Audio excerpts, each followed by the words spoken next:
Video তো শুরু করবই, তবে ভিডিও শুরু করার আগে স্ক্রিনের চারিদিকে যে সমস্ত ছবি বা লেখা যা কিছু দেখতে পাচ্ছেন এগুলো একটু ভালো করে দেখে নিন। দরকার পড়লে ভিডিও পজ করে দেখে নিন। দেখুন, নয় নয় করে তো 2.5 মাস কেটে গেল এবং ভোটের 7টা দফাও শেষ হয়ে গেল। তা এই এতগুলো দিন ধরে কে কাকে কি বলেছে, কে কাকে 2-4 অক্ষরের গালমন্দ করেছে, কে আহত হয়েছে, কোথায় মারামারি হয়েছে, কোথায় কি হয়েছে, কোথায় এত কুৎসা হয়েছে, এই সমস্ত ঘটনাকে যদি এক জায়গায় নিয়ে এসে জড়ো করেন, তার উচ্চতা ঠিক এতটাই বেশি হবে যে মাউন্ট এভারেস্টও তার কাছে লজ্জা পেয়ে যাবে। আরে বস, এটা ভারতবর্ষ, এখানে ভোট হবে আর বিন্দুমাত্র ঝামেলা হবে না, এক ফোঁটাও রক্ত ঝরবে না, এমন ভাবনাটা চরম গণ্ডমূর্খরা তাদের চিন্তার মধ্যে আনতে পারেন না। তবে আপাতত আমরা পশ্চিমবঙ্গেই আছি। তা পশ্চিমবঙ্গের কি দেখা গেল যে দফা যত বেড়েছে সেখানে কিন্তু প্রত্যেক দফায় আসন সংখ্যাও ঠিক ধীরে ধীরে বৃদ্ধি পেয়েছে। আবার আসন সংখ্যা যত বৃদ্ধি পেয়েছে বিশৃঙ্খলাও বেড়েছে ঠিক ততভাবে, এবং বিশৃঙ্খলা চূড়ান্ত পর্যায়ে এসে পৌঁছেছে 7ম দফার নির্বাচনে। এই দেখেছেন, আবার ভুল বলে ফেললাম। আরে বাংলায় তো শান্তিপূর্ণ ভোট হয়েছে, কি যে ভুলভাল বকছি আমি। তা এতদিন তো শুনেছেন জ্যান্ত মানুষ মরে গেছে বা মরা মানুষ আবার জ্যান্ত হয়ে উঠেছে, কিংবা ভোট কেন্দ্রে অপর্যাপ্ত বিদ্যুৎ সাপ্লাইয়ের কথা ইত্যাদি ইত্যাদি তো শুনেছেন। তবে এমন কিছু ঘটনা উঠে এসেছে 7ম দফার নির্বাচনকে কেন্দ্র করে যা শুনলে আপনারাও হতচকিত হয়ে যাবেন। কোথাও কোথাও শোনা যাচ্ছে ভোটের আগের দিন নাকি রাত্রেবেলা ফোন করে হুমকি এসেছে যে ভোট দিতে গেলে প্রাণ রক্ষা হবে না, অর্থাৎ প্রাণের হুমকি এসেছে। কোথাও তো আবার শোনা গেছে ভোটকে কেন্দ্র করে বেধড়ক মারধরের খবর। আবার কোনো কোনো জায়গা থেকে উঠে এসেছে ভোটের দিন সকালে বোমাবাজি, বিস্ফোরণ ইত্যাদি ইত্যাদি বিভিন্ন ধরনের অভিযোগ। এছাড়াও আমরা তো কোথাও কোথাও আবার দেখতে পেয়েছি যে প্রার্থীকে কেন্দ্র করে বিক্ষোভ, বচসা। তা এসবের মাঝে কমিশন বোধহয় একটু নাকে তেল দিয়ে ঘুমিয়ে পড়েছিল, এই আর কি। এই জন্য প্রার্থীকেই মাঠে নেমে পড়তে হচ্ছে ভুয়ো ভোটার আর ভুয়ো এজেন্ট ধরার জন্য। ভাবুন তো কি অদ্ভুত ব্যাপার। কোথাও কোথাও তো আবার এমনও শোনা গেছে যে ভোটের দিন আগের রাতে নাকি হুমকি দেওয়া হয়েছে ফোন করে যে ভোট দিতে গেলে হাত পা কেটে নেওয়া হবে। না না, ভোট একেবারে শান্তিপূর্ণভাবে হয়েছে। উপরন্তু ভাবুন তো, এটা আরো এক ধরনের অদ্ভুত সাবধান বাণী। আপনি ভোট দিতে যাবেন না, তাহলে আপনার হাত পা সমেত আপনি বেশ অক্ষত থাকবেন। আর এই তো চরম শুভাকাঙ্ক্ষীমূলক কথাবার্তা।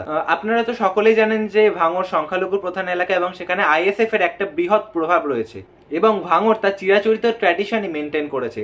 সেখানেও চলেছে দেদার বিশৃঙ্খলা, কারোর মাথা ফেটেছে, কেউ গুরুতরভাবে আহত হয়েছে। এছাড়াও সন্দেশখালী থেকে 7ম দফার ভোটের দিন সকাল থেকে বিভিন্ন বিশৃঙ্খলার খবর উঠে এসেছে সামনে। কোথাও কোথাও তো আবার মহিলারা হাউ হাউ করে কাঁদছেন, তাদের হুমকি দেওয়া হয়েছে যে ভোটটা ঠিক জায়গায় না পড়লে এমন জায়গায় মারা হবে যেটা কাউকে কিন্তু দেখানো যাবে না। কি মনে হচ্ছে অসভ্যতা এবং নোংরামি চরম পর্যায়ে চলে গেছে?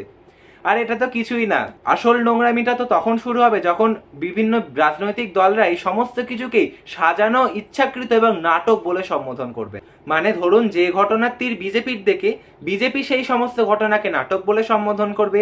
যে সমস্ত ঘটনার অভিযোগের তীর টিএমসির দিকে, তারা সেই ঘটনাকে সাজানো এবং নাটক বলে সম্বোধন করবে, এবং প্রত্যেকটা রাজনৈতিক দলের ক্ষেত্রে ঠিক এই একই ঘটনা প্রযোজ্য। এছাড়া লোকসভা নির্বাচনের পাশাপাশি 1 জুন ছিল বরানগর উপনির্বাচন এবং সেখানেও কিন্তু চরম বিশৃঙ্খলা সামনে উঠে এসেছে। তাহলে এই যে এত বিশৃঙ্খলা, এত অভিযোগ, এত মানুষের হাহাকার, তবে সমস্তটাই কিন্তু নাটক, সাজানো, একদম বাস্তব বলে ধরে নেবেন না। আরে বাংলায় তো শান্তিপূর্ণ ভোট হয়েছে। নির্বাচন কমিশন জানিয়েছে যে 16 মার্চ ভোট ঘোষণার পর থেকে 30 মে অবধি পশ্চিমবঙ্গের সবচেয়ে বেশি জনসভা, প্রচার এবং মিছিল হয়েছে, এবং যা সংখ্যায় 1 লাখেরও বেশি। তবে বলে রাখি যে 7ম দফায় বাংলায় শান্তিপূর্ণ ভোট করানোর জন্য নির্বাচন কমিশনের তরফ থেকে 967 কোম্পানি, কেন্দ্রীয় বাহিনী এবং 2958টা কুইক রেসপন্স টিম মোতায়েন করার কথা ছিল। তারা অবশ্য সবাই নাকে তেল দিয়ে ঘুমোচ্ছিলই, তো আর রাজ্য পুলিশের তো কোনো কথাই নেই। তবে দেখা গেল যে দফা যত বেড়েছে, বিশৃঙ্খলা যেমন বেড়েছে, ঠিক তেমনই ভোট পার্সেন্টেজও কমে গেছে কোথাও কোথাও। এই দেখেছেন, আবার ভুল বলে ফেললাম। না না, সরি, সব সাজানো, সব নাটক, সমস্ত ইচ্ছাকৃত। আরে বাংলায় তো শান্তিপূর্ণ ভোট হয়েছে। প্রায় 2.5 মাসের ভোট পর্ব মিটলো, মিডিয়ার অনেক কভারেজ হলো, নতুন সরকার গঠন হবে, কোনো প্রার্থী জিতবে, কেউ হারবে, কিন্তু আসল ভিকটিম কিন্তু হয়ে যাবে সেই সাধারণ মানুষ, যাদের ওপর সবার কথা মতোই নাটকীয় এবং সাজানো অত্যাচার হয়েছে। মানুষের ইমোশন এবং ধর্ম, এই দুটোই কিন্তু রাজনৈতিক নেতা নেত্রীদের হাতে প্রধান অস্ত্র। ভোট গণনা 4 তারিখ, সেদিন রীতিমতোই বিশৃঙ্খলা, ভোট পরবর্তী হিংসা, এই সমস্ত কিছু তো চলতে থাকবে। তবে নিতান্তই সাধারণ ভোটাররা চিরকালই পণ্য ছিল, পণ্য আছে এবং পণ্যই থাকবে।